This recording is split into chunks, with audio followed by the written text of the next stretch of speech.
Setelah video saya yang sebelumnya rilis, saya membaca komentar dari Anda sekalian. Ada yang nuduh saya pro-Zionis Israel dan tuduhan buruk lainnya.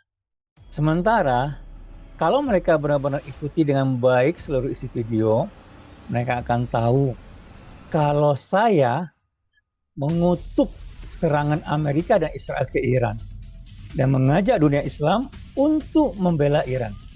Saya sama sekali nggak marah baca komentar-komentar kayak gitu.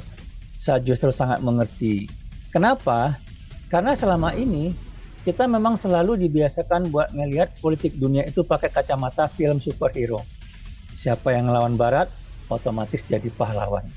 Dan siapa yang dekat sama Barat, otomatis jadi penjahat. Hitam dan putih, selesai. Tapi masalahnya, dunia nyata itu nggak bekerja pakai skrip film kayak gitu. Tujuan saya bikin konten ini bukan buat bikin umat ini makin pusing atau bingung. Tujuan saya justru sebaliknya. Saya ingin umat ini enggak gampang dipermainkan sama propaganda. Enggak gampang digiring pakai emosi murahan. Dan enggak terus-terusan cuma jadi objek penderitaan dari politik global.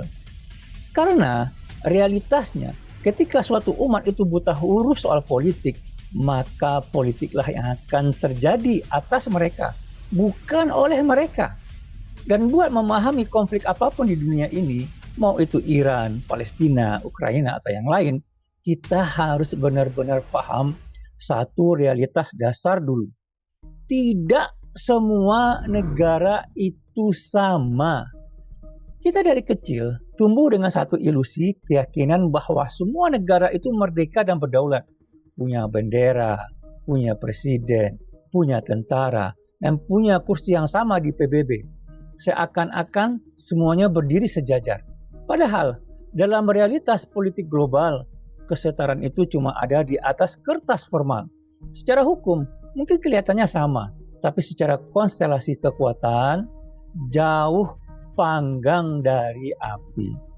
Dunia internasional itu bukan forum demokrasi raksasa di mana setiap negara punya bobot suara yang sama kuat.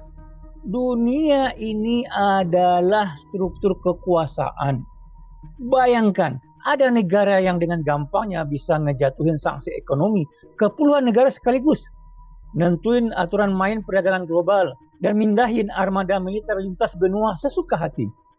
Tapi di sisi lain, ada negara yang jangankan buat bikin senjata, buat beli peluru aja harus ngemis-ngemis minta izin dulu. Kalau memang semua negara itu beneran setara, kenapa kemampuan mereka bisa beda sejauh itu? Dalam literatur politik, struktur kekuasaan ini punya hierarki. Di puncak piramida ada yang namanya negara pertama atau ad-daulah al-ula. Ini bukan soal siapa yang paling suci atau siapa yang paling jahat, tapi soal siapa yang paling menentukan arah kebijakan internasional. Negara pertama ini punya kekuatan absolut buat ngebentuk aturan global, memaksa negara lain buat memperhatikan kepentingannya, dan menjaga hegemoninya di banyak kawasan sekaligus. Negara lain nggak bisa ngabaikan mereka, karena setiap keputusan mereka ngasih dampak sistemik ke seluruh dunia. Di bawahnya ada negara independen, ad-daulah al-mustaqilah. Mereka memang enggak menentuin arus utama dunia, tapi mereka masih punya ruang gerak yang nyata.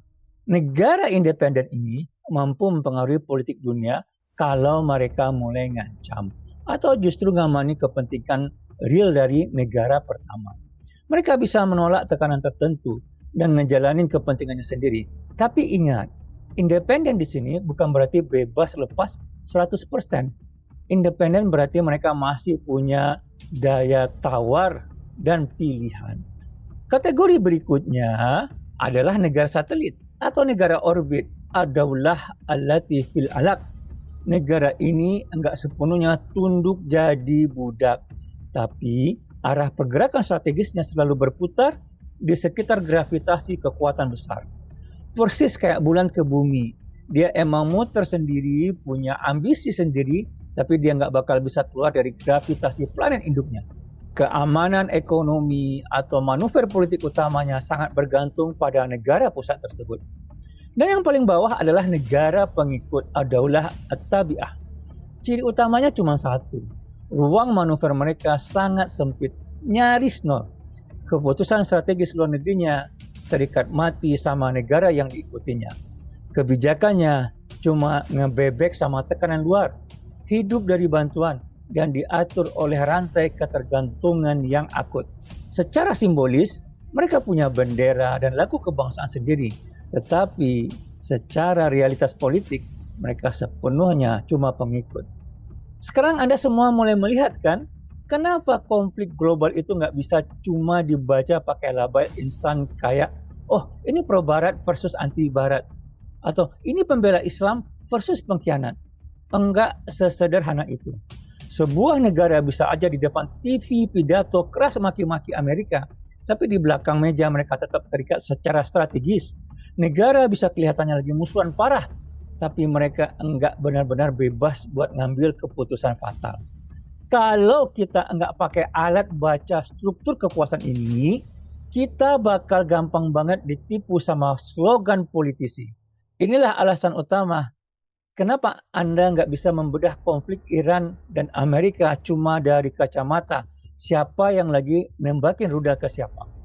Yang wajib Anda lihat adalah di mana posisi Iran dalam struktur kekuasaan global ini, seberapa besar ruang geraknya, dan kepentingan siapa yang lagi berbenturan di sana. Tanpa memahami petanya, semua analisa Anda cuma bakal berujung pada kebingungan belaka. Sekarang, kita udah paham satu fundamental penting. Tidak semua negara itu sama.